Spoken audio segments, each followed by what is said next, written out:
आज हम एक बहुत ही दिलचस्प वायरल कहानी को समझने की कोशिश करेंगे। ये कहानी है भारत और अमेरिका के बीच एक बहुत बड़े टकराव की। तो चलिए देखते हैं कि इस कहानी में आखिर है क्या। तो कहानी की शुरुआत होती है एक बहुत ही चौंकाने वाले दावे से। कहा जाता है कि ये धमकी सीधे अमेरिका की तरफ से आई। हम भारत को नक्शे से मिटा देंगे। सोचिए, यहीं से इस पूरे टकराव की कहानी शुरू होती है। तो कहानी का पहला हिस्सा है एक कथित अमेरिकी धमकी। अब सवाल ये है कि अमेरिका ने आखिर ऐसी धमकी दी क्यों?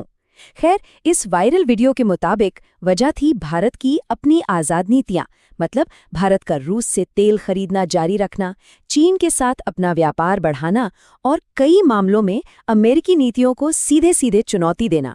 तो अमेरिका की इस धमकी पर भारत का क्या जवाब था? वीडियो के हिसाब से भारत का जवाब बिल्कुल सीधा और साफ था। भारत किसी की धमकियों से नहीं डरता, हम हर चुनौती के लिए तैयार हैं। और बस यही बात इस पूरी कहानी का, आप कह सकते हैं, सेंट्रल थीम बन जाती है। चलिए अब कहानी के अगले पड़ाव पर चलते हैं। ये है आर्थिक युद्ध क्षेत्र। यहाँ से प्रतिबंधों और जवाबी हमलों का एक बहुत ही खतरनाक खेल शुरू होता है। तो इस आर्थिक जंग में हुआ क्या? वीडियो बताता है कि जब अमेरिका ने कहा कि वो भारत की अर्थव्यवस्था को तबाह कर देंगे, तो भारत ने जवाब दिया कि वो एप्पल, गूगल जैसी बड़ी अमेरिकी कंपनियों को ही बैन कर देंगे। अमेरिका ने भारतीय बाजारों को ब्लॉक करने की धमकी दी, तो भारत ने स्वदेशी अपनाओ का नारा बुलंद कर दिया। मतलब हर चाल का एक जवाब तैयार था। और अपनी बात को और वजनदार बनाने के लिए वीडियो एक बहुत बड़ा दावा करता है। वो दावा ये है कि भारत की जीडीपी अब $6 ट्रिलियन हो चुकी है, और तो और ये अमेरिका से भी ज्यादा है। जाहिर है इस आंकड़े का इस्तेमाल भारत की जबरदस्त आर्थिक ताकत दिखाने के लिए किया गया है। लेकिन बात सिर्फ अर्थव्यवस्था तक ही सीमित नहीं रही। टकराव अब और भी गंभीर हो गया और पहुंच गया सैन्य और तकनीकी मोर्चे पर। और यहाँ दाव और भी बड़े थे। वीडियो के मुताबिक पेंटागन ने भारत को सबक सिखाने के लिए एक 3 सूत्री प्लान तैयार किया था। पहला, जबरदस्त साइबर हमले। दूसरा, पूरी तरह से आर्थिक नाकेबंदी। और तीसरा, भारत को चारों तरफ से सेना से घेर लेना। लेकिन कहानी में एक ट्विस्ट है।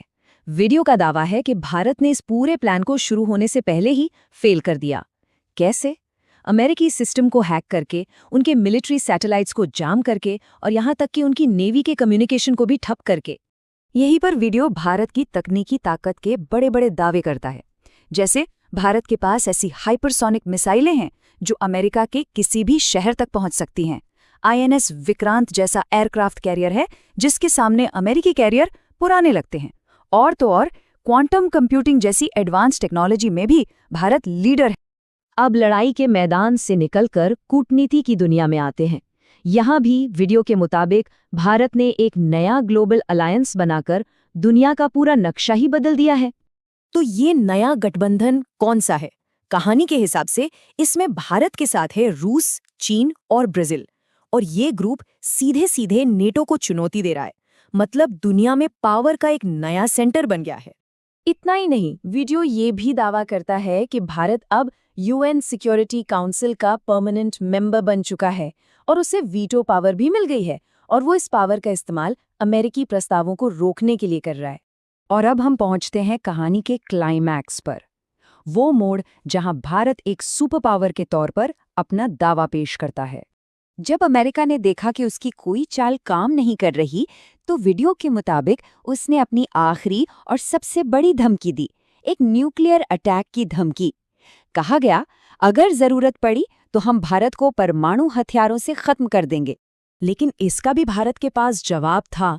कहानी कहती है कि भारत ने अपना national anti missile shield activate कर दिया। ये S-500 और अपनी घरेलू तकनीक का एक ऐसा कॉम्बिनेशन है जिसके सामने अमेरिका की कोई भी मिसाइल बेकार हो जाती है। मतलब ये धमकी भी फुस हो गई। और अपनी मिलिट्री पावर को दिखाने के लिए एक और आंकड़ा पेश किया जाता है। वीडियो का दावा है कि भारतीय सेना में 20 लाख सैनिक हैं और ये दुनिया की सबसे बेस्ट ट्रेन्ड आर्मी है। पर यह कहानी सिर्फ सैन्य ताकत की नहीं है।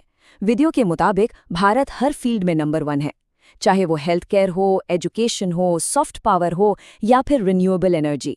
हर जगह भारत ही दुनिया का लीडर है। तो आखिर में क्या होता है? कहानी का अंत होता है भारत की एक शानदार जीत के साथ। वीडियो का कहना है कि अब अमेरिका सुलह के लिए बात करना चाहता है, लेकिन भारत ने साफ कह दिया है, हम माफ करेंगे लेकिन झुकेंगे नहीं। पहले माफी मांगो, फिर बात होगी। तो ये जो पूरी कहानी है एक वायरल वीडियो की, ये क्या बताती है? क्या ये सच में एक नए वर्ल्ड लीडर के उदय का इशारा है? ये एक ऐसा सवाल है जो हमें सोचने पर मजबूर करता है कि आखिर इस तरह की कहानियां बनती क्यों हैं और लोगों को इतनी पसंद क्यों आती हैं।